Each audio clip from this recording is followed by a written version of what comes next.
आश्रम सीज़न 1 समाप्त होने के बाद इस वीडियो में बचे हुए पूरे 8 एपिसोड्स को कवर करूँगा। तो चलिए शुरू करते हैं। जैसा कि हम जानते हैं, एक कंकाल मिला था कंस्ट्रक्शन साइट पे, जिसे पूरी ताकत दबाने में लगी हुई है। लेकिन हमने देखा था कि एक लेडी डॉक्टर जो पोस्टमार्टम करती है उससे, और इंस्पेक्टर को उससे प्यार हो जाता है। इसके बाद में फिर वो चाहता है कि इस केस की वो जड़ तक के जाए और अपनी ईमानदारी का सबूत दे। हालांकि ये वो सब उस लेडी डॉक्टर को इम्प्रेस करने के लिए कर रहा होता है, लेकिन कहीं ना कहीं उसका ज़मीर भी बोलता है कि बहुत कर लिया मैंने करप्शन। अब वो चाहता है कि अब इन नेता और अपने बड़े अफसरों के बीच में तब करना रहेगा। इसके कारण उसके चरित्र पर पूरा प्रभाव पड़ता है। इसी वजह से केस सुलझाएगा नहीं तब तक चैन से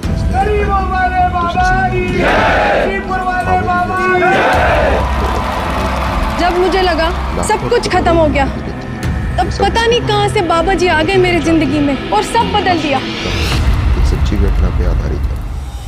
सालों से तो मैं ही करती आ रही हूँ, परंपरा है ये। आश्रम की परंपरा वो जो मैं तय करूं, अधिकार वो जो मैं बताऊं। जानती तो है बाबा जी के शौक, और रोज नई लड़कियां चाहिए होती है। स्वर्ग का सुख दे सकती हूँ मैं आपको, वो भी खुली आंखों से। बाबा जी का प्रताप अभी 50 से ज्यादा कंस्टिट्यूएंसी में फैल चुका है। बाबा के सारे आश्रमों में ड्रग्स की खपत बहुत बढ़ गई है। लड्डुओं की डिमांड पूरी करना मुश्किल पड़ रहा है भाई जी। बाबा जी इतने बड़े महात्मा हैं, वो थोड़ी ना ऐसा वैसा सोच सकते हैं। कोई तो है जिसने बेहोशी की हालत में मेरे साथ गंदा काम किया है। मैं इस पूरे मामले की उच्च स्तरीय जांच कराऊंगा। निम्न स्तरीय कार्य की उच्च स्तरीय जांच। बाबा जी की जय हो।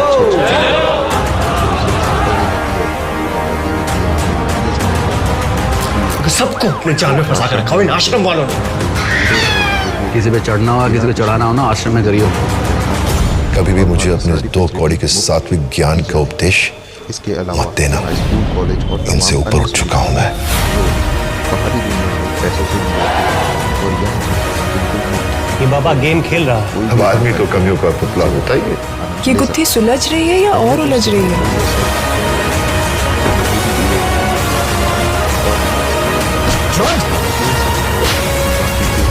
अच्छे कामयाब होते थे, लेकिन इन अच्छे कामों आपके सारे ग्रह और नक्षत्र सब एक ही जगह पे मिलते हैं, सलाखों के पीछे। आश्रम की आड़ में आप अपना पिछवाड़ा बचाओ, हम तो पहले से ही नंगे खड़े हैं। इम्पोर्ट और एक्सपोर्ट करते थे और यहीं से उनकी कालाबाजारी चलती थी। यही नहीं, वो बड़े बड़े राजनेताओं, बड़े बड़े बिल्डर्स और बड़े बड़े बिजनेसमैन के साथ हाथ मिला करके करप्शन इतना कर रहे थे कि जिसकी कोई सीमा नहीं थी। परंतु इनके भक्त इन सब बातों से अनजान इसकी भक्ति करने लगते हैं और वह बाबा जी को अपना गुरु और अपना ईश्वर मानने लगते हैं। वह मानते हैं कि बाबा जी अगर नहीं होते तो शायद ही उनका जीवन बच पाता।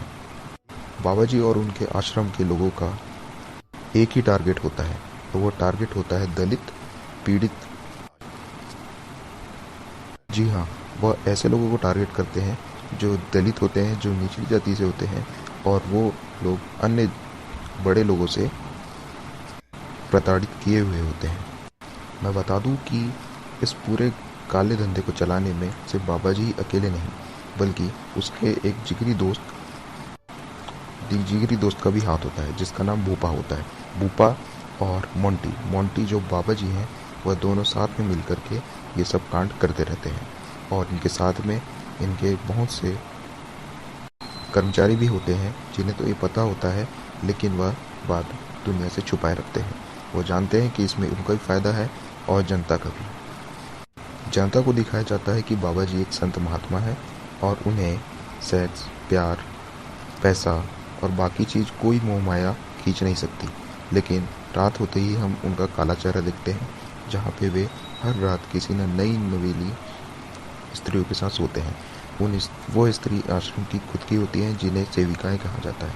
सेविकाएं वो हैं जो बाहर की दुनिया का त्याग करके आश्रम में बाबा की शरण में सेवा करती हैं।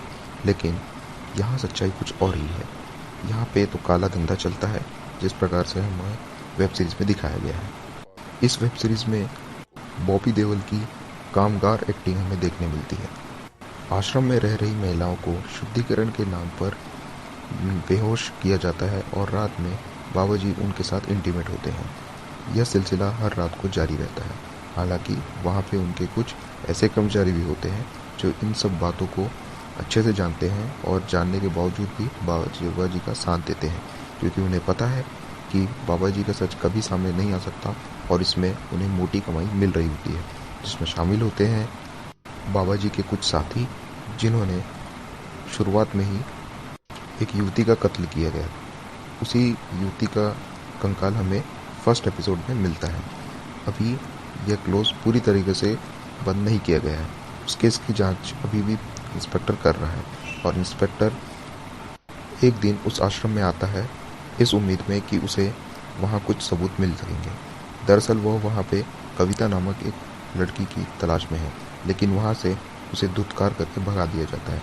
इसके बाद वो अपने दोस्त से मिलता है जो सीनियर ऑफिसर होता है। उसके साथ में ये एक अंडरकवर ऑपरेशन चलाता है, जिसमें ये ड्रग एडिक्ट बन करके उसी आश्रम की नशा मुक्ति केंद्र में जाता है। इसके साथ में इसका एक और साथी होता है जो कांस्टेबल होता है। यहाँ पे दो और शख्स होते हैं। एक वह कैमरामैन जिसका रिपोर्टर का किरदार है और उसका एक न्यूज़ चैनल भी है। साथ ही में वह लेडी डॉक्टर भी उनकी मदद करती है। अब यहाँ से कहानी में एक नया मोड़ आता है। पूरा मोड़ चला जाता है पॉलिटिक्स की तरफ। यहाँ पे हमें दिखाया जाता है कि प्रदेश में चुनाव आने वाले हैं और यहाँ पे दो मेजर पार्टी होती है। पहली पार्टी हुकुम सिंह की, जो पूर्व मुख्यमंत्री होता है इस प्रदेश का, और एक वो जो रूलिंग पार्टी है। दोनों पार्टियां चाहती हैं कि बाबा जी का किसी न किसी तरीके से इस्तेमाल करके अगली चुनाव में जीत जाए। वहीं सीन चेंज होता है और हमें बताया जाता है कि अब पम्मी, जो कि पहलवान थी और अब उस आश्रम में सेवादारनी बन चुकी है, उसके भाई ने अपनी जॉब छोड़ दी है और वह आश्रम आता है और बाबा जी से मिलता है। तो बाबा जी उसको 15,000 रुपये की नौकरी पर रख लेते हैं, बट इसके बदले वह कहते हैं कि तुम्हें शादी करनी होगी और शादी ऐसे युवती से करनी होगी जो समाज से प्रताड़ित की गई हो। उनका कहने का मतलब होता है कि वो प्रोस्टिट्यूट लड़कियों से शादी करें। अगले ही दिन आश्रम में 1100 ऐसी लड़कियों की शादी होती है जो प्रोस्टिट्यूट होती हैं। वहीं पे पम्मी के भाई ने एक शादी कर ली है।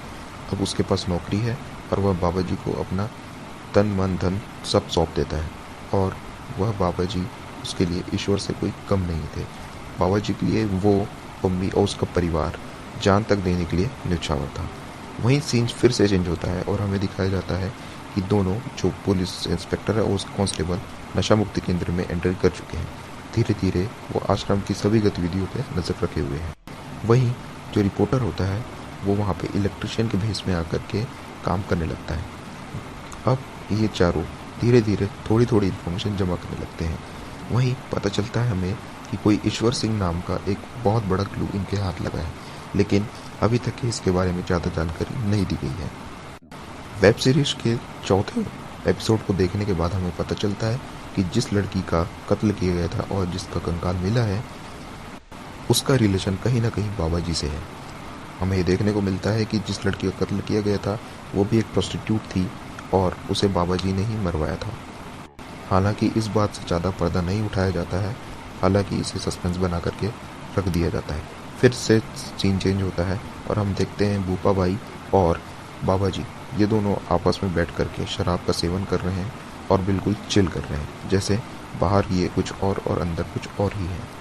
अगले ही सीन में हम देखते हैं कि जो बाबा जी हैं, जिनका नाम मोंटी था, उनके घर पे पुलिस वालों ने रेड डाल चुकी है और वो उनकी बीवी से पूछताछ करने लगते हैं। यहीं पे एपिसोड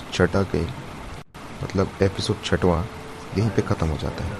इसके आगे बहुत सस्पेंस बना करके रखा जाता है। नेक्स्ट पार्ट में हम इस सीज़न को पूरा एक्सप्लेन कर चुके होंगे। Thank you for watching and please subscribe my channel and support.